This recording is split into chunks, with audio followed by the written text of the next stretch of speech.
when I was looking at the Brexit vote, trying to predict the result, which I got wrong, I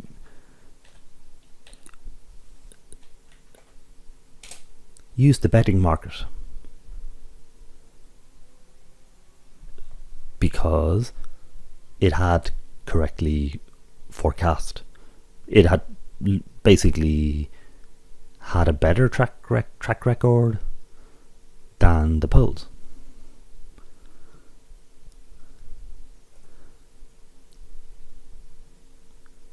Of course, it didn't get it right this time.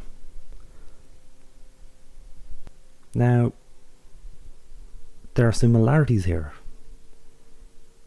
between the presidential election and the Brexit vote.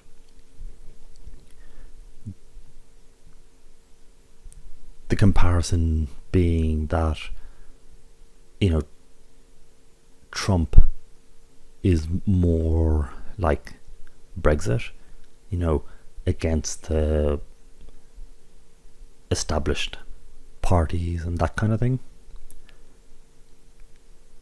When we began looking at the Brexit, it was strongly a yes or a remain. The odds were as low as 1.25. Here, we have Hillary Clinton as the strong favourite. And in fact, she was stronger. Now, one of the things I commented on that we look for in a betting market is depth. So this has nearly 21 million bet on it. So then I take it more seriously. Again, there was even more bet in the Brexit and it got it wrong. So it's not foolproof. We can just zoom in and see, okay, so 8 million of the 20 million has been bet on Hillary Clinton to win. So I would have thought more. I would have thought, given that she's the strong favourite, that 14 million, 15 million, something like that would have been bet.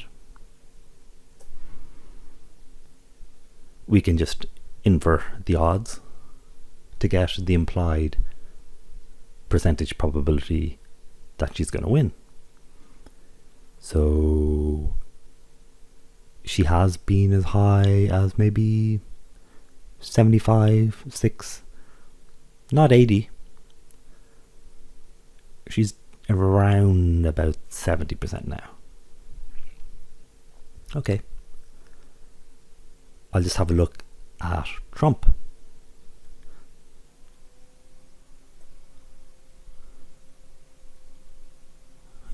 So he's had 8.8 million. His trend that he began, he could have actually gotten 100 to 1. It always looks obvious with hindsight, but the trend has been the market keeps gaining momentum. So I'll just check again. That's 8.8 million, and Hillary Clinton was 8.4. So actually, more money has backed Hillary Clinton than Trump. Or say, more has backed Trump than Hillary Clinton. I'll just have a look at Sanders to see. Okay. I mean, that was an outsider bet. You never knew. Or you never know. So, that's our start. We're just having a look, seeing what's going on. Is there any obvious opportunity there?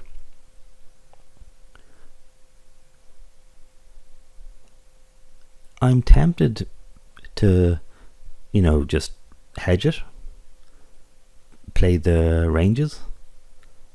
So at 70%, Hillary Clinton is, in the strong favourite position. So if I accept bets at this price, then in the run-up to the election,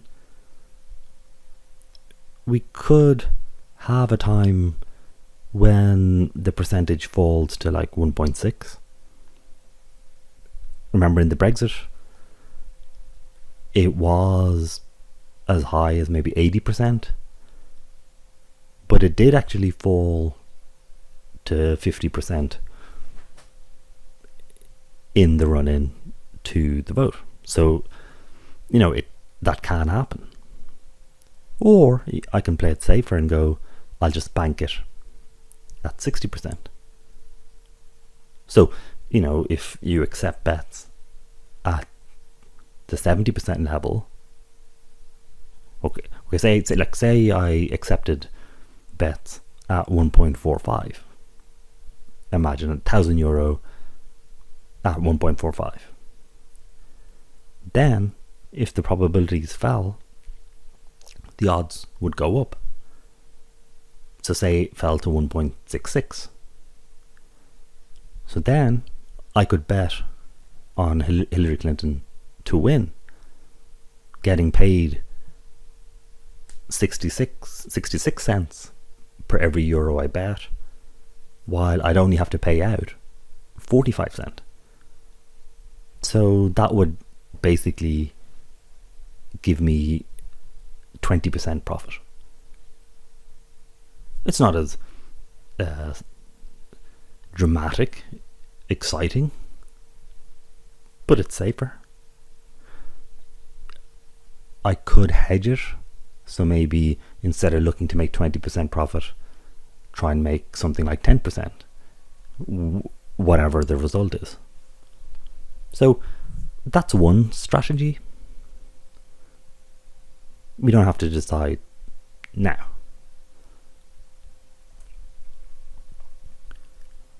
One of the articles, I'll have to find it again, mentioned, and this was in the Brexit in the UK, that perhaps a big factor was The Sun,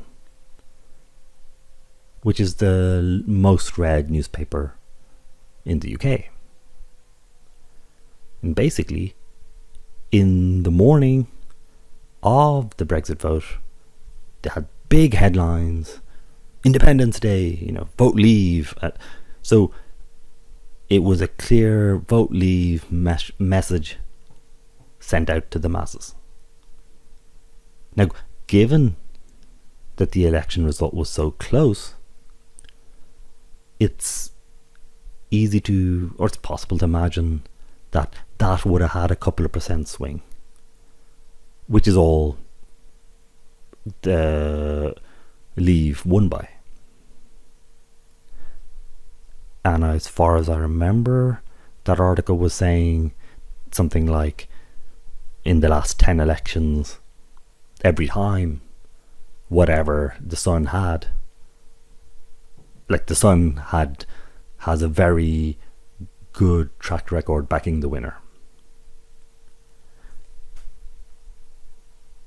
That doesn't mean that the Sun is able to decide who the winner is, but it is a factor. So then I went, okay, who does Murdoch, who owns the Sun, also Fox News and that kind of thing, who does Murdoch back? Trump or Clinton? Okay. Report. Rupert Murdoch and Fox News all in on Donald Trump. Remember Fox News called Bush the winner in Florida?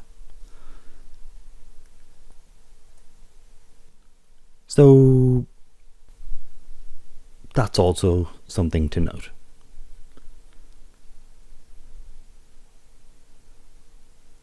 Fox has thrown in the towel and won't go after Trump. So all I really wanted to know was who did Murdoch back. That pretty much answers that.